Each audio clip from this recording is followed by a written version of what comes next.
On the Jamna Par side, like I said, Karawal Nagar, Mr. Mishra is leading. From Gonda, Ajay Mahawar of the BJP is leading. From Gandhi Nagar, Arvinder Lovely is leading. From the constituency of Rohtas Nagar, Jitinder Mahajan is leading. From Krishna Nagar, which again traditionally the BJP has done well there, Anil Goel, Dr. Anil Goel is leading. From Vishwas Nagar, again BJP candidate leading. From Shahadra, Sanjay Goel of the BJP leading. So BJP picking up a lot of these northeast Delhi seats. At the bottom, at the south, this is that the JDU candidate? 47? Yeah, Badarpur, Narayan Dutt Sharma of the BJP. This is a flip now. Badarpur, the AAP candidate was leading. Now the BJP candidate is leading. And also from Devli, again, Outer Delhi constituency, Deepak Tawar of the LJP-RV. I don't know if the LJP-RV is part of the NDA, Chirag Paswan's LJP, or whether it is some other offshoot. So the LJP is being counted as part of the BJP plus right now, as part of the NDA, because that lead is reflecting as part of BJP. It's not another. The Aam Aadmi Party is leading in 22, so a 10-seat difference between. So the AAP now playing catch-up. So keeping that lead difference between about 10 to 11 seats between the BJP and the AAP.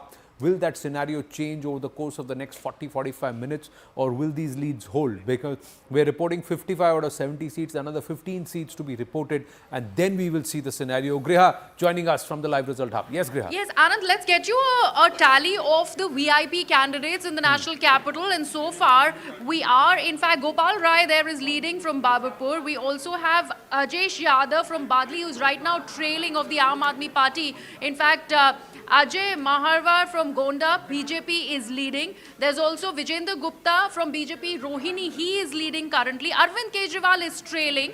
Somnath Bharti from Malviya Nagar is leading, Aam Aadmi Party. And Satyendra Jain also from Shakur Basti is leading. Atishi, if we take a look, is trailing. Is she trailing? Yes, trailing. Atishi is trailing. Durgesh Pathak is, does he have the lead? Durgesh Pathak?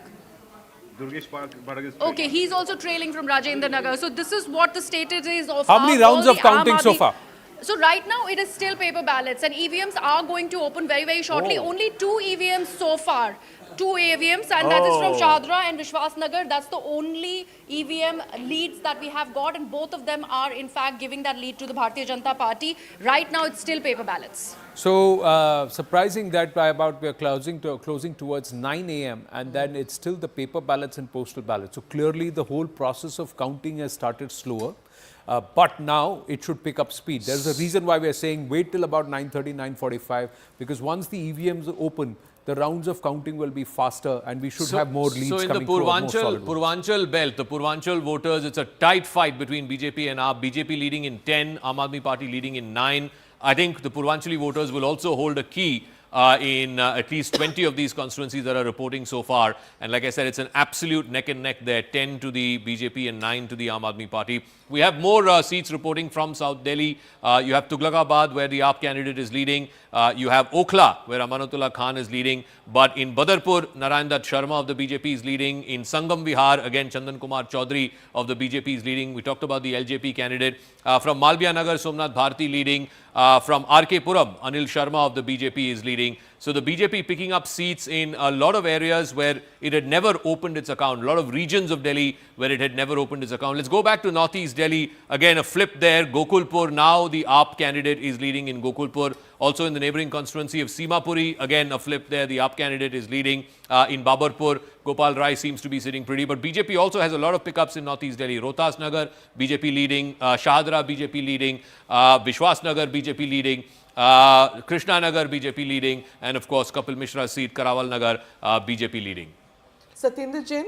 Satyendra Jain is leading in Shakur Basti. Basti Satyendra Jain is leading in Shakur Basti, and Raki Birla is leading in the neighboring constituency of Madhipur. So also Vijender Gupta, he's another VIP candidate. Rohini. Vijender Gupta is also leading in the seat of Rohini, where of course he's the leader of the opposition. But this is Avadoja is not got ballots. out. It's been confirmed that these are still postal postal ballots in about 3, 2 or now I'm given to understand 3 counting centers, EVMs counting. I just want to bring a statistic into this. You know, yes, of course, 2020. If you look at the top line numbers, the AAP surged 63 seats or so, but there were 16 very tight fights. 10% or less, and in an assembly election, 10% is not much.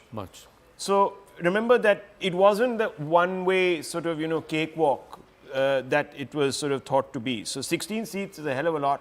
So actually in the out of tight 70. fight seats from 2020, I mean, it doesn't have to be a tight fight this time around, but the seats that we saw 2020 tight fights, less than 10,000 votes, out of 11 seats, BJP is leading in 8, AAP is leading only in 3. So the BJP winning in those tight fight seats as of even in the 2020. Muslim-dominated seats, I just saw it on our screen, out of the 10 seats, the BJP is leading in 3. Yeah, the Muslim-dominated seats where there is 30% more Muslims, BJP is leading in 7 and the Aam Aadmi Party is leading in 3. So 2 pickups there. Now the BJP just 2 short of the halfway number in terms of leads. 33 and 22, 11 ahead of the Aam Aadmi Party. The Congress still holding on to that 1 seat where it continues to lead.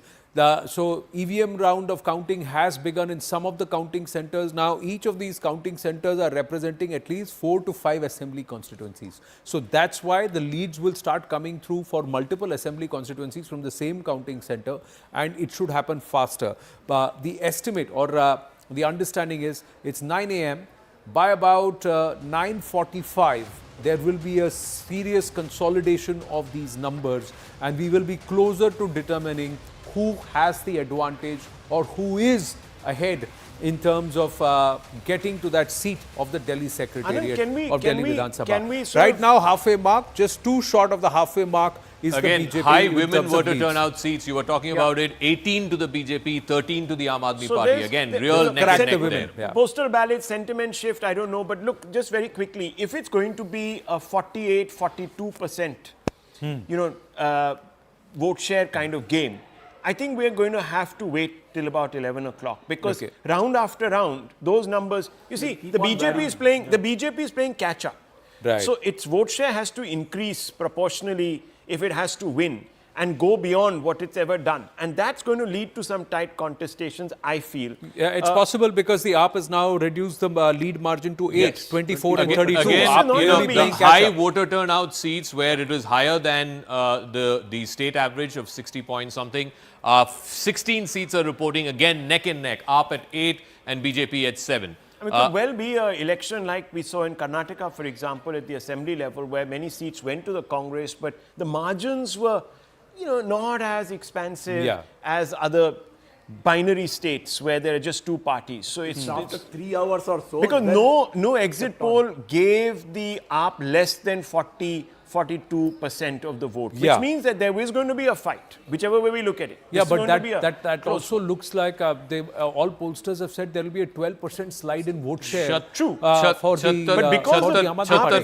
Chhattarpur, again, outer constituency, Brahm Singh Tanwar of the Aam Aadmi Party is leading. Delhi, where the LJP candidate is leading, now it is flipped. The Aam Aadmi Party candidate is leading. So, Chetan, those may be the famous last words, but I think this is far closer than what we think. But let's see. It's early days yet. It's still 13 seats still to be plotted. They have not yet started. The numbers have not started coming for 13 seats. 13% was the average difference, right, in vote share. So even if the AAP starts coming down in a particular round, we could be led by exuberance by thinking, oh, the BJP is gaining. It may not be. It might just be a temperance of the AAP's numbers, but it doesn't mean that the Correct, AAP is because out of the race. there are many who believe that the AAP may not have a runaway victory like it did in 2015 and 2020, but they may just be past the post. They may be first past the post and they may come around 39, 40 seats. There are many who have estimated that this is a possibility on ground, given the fact that there is not too much of a difference in the vote share.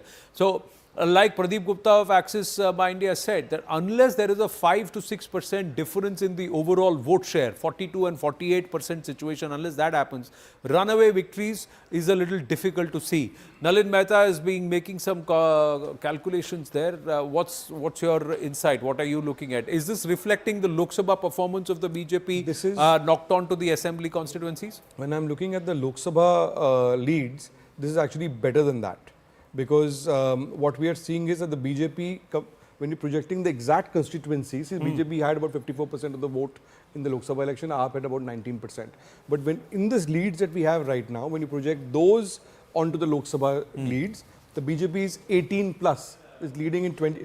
We have 41 such leads right now. Correct. Out of those, BJP is leading in 25, AAP in 15. But in those BJP 25 leads, 18 are seats it was not leading in the Lok Sabha election on. Okay. Also, if you were to look by income, middle class seats, the BJP is leading up 16 to 8. I think that's a significant one. Yes. The middle class seems to be have voted for the BJP quite in a big way. In the lower classes, though, it is the Aam Aadmi Party which has a slight edge, 13 to 10. So we're going neck and neck here right now. In the lower classes, the Aam Aadmi Party seems to be holding on to its vote bank, but in the middle class, the BJP is leading. I buy your point. I think, Zach, if you have to have an accurate assessment, we've got to look at the three swing classes here. And we've got to keep monitoring the clusters to see if there are changes. If there are dramatic changes happening there, then there is something obviously happening on the ground. The map that Zaka is showing on the wall, it shows that people across all kinds of classes and castes seem to have voted for either the AAP or the BJP, but the BJP has managed to get a footprint in all areas, even places that we think that, But this is is that an going AAP to stronghold. necessarily translate into seats? You see, it might be streaking ahead, might be doing much better, it might be closing the gap. But it has a huge gap to close. That's so a if they major pull issue. this off, it is going to be a dramatic victory. I mean, this will be a colossal victory for the BJP, reducing 13%. I mean, these are things that don't happen generally. I don't know when last there was a 13-14% vote swing. I think Tripura had one. But I don't remember such a the whole massive vote swing happened in Punjab. Look at Punjab. What happened in terms of the AAP sweeping Punjab? It happened. Tripura. See, in places like Tripura, the BJP came up from zero, almost virtually from zero. It didn't even have a Vidhan Sabha MLA before that. In Delhi, the BJP was one of the early poles of Delhi politics from 1993 onwards. The early Jansangh always had roots in Delhi because of the partition refugees who came in and so on and so forth. But it's not been in power here for more than a quarter of a century, for the last 25 years plus. But even in the last 25 years, the BJP's vote share has never fallen below 30%. So it's it's between 30 to 40%. The difference is that in the Lok Sabha elections, people always vote for BJP, but in Vidhan Sabha, they haven't, right? So, and about 10-15% of those who went away, the fact that they come back to BJP now in a Vidhan Sabha election, if this result holds, at a time when there is no chief minister candidate, BJP has fought this campaign exactly like it fought the Haryana campaign or the Maharashtra campaign. Then it tells you something. It tells you something fundamentally shifting in the politics of the city. Not just politics of the city, the strategies of the BJP, where they've decided that the local elections will be fought at local levels and will pick up local issues and not nationalize every state election. And especially with Maharashtra and Delhi, they seem to have got that right. In Haryana, they fixed a lot of issues or errors that they made with the Lok Sabha 2024. So some course correction as a party, if they're willing to learn and understand, it's important. These are close fights. The BJP is just one shot of the halfway number in terms of leads, with respect to leads. Yes, Griha.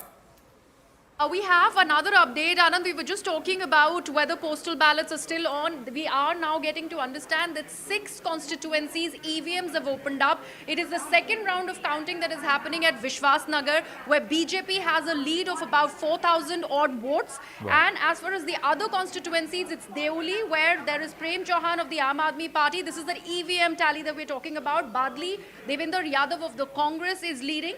Rohini, we have Vijayendra Gupta from the Bharatiya Janata Party. Also Bhavana, we have Jay Bhagwan from Aam Aadmi Party. So these are the 6 EVM leads that we are getting so far. Well, the BJP has never lost from Vishwas Nagar, I'm being told. Even when they had just 3 seats, it was one of the seats was from Vishwas Nagar. So Vishwas Nagar is a safe seat for the BJP. It's always rock solid with the BJP there. So that's I think one aspect. But so 2 rounds. Ballots and EVMs, the trend has been the same. Even after the 35. So halfway number for the BJP. The BJP hitting the halfway number. The magic figure is 36, which puts them into majority, which gives them power or control of the state of BJP, of Delhi. That's for the BJP. But these are all leads. As of now, at about 9:05 a.m., 9:06 a.m., the BJP is at the halfway mark.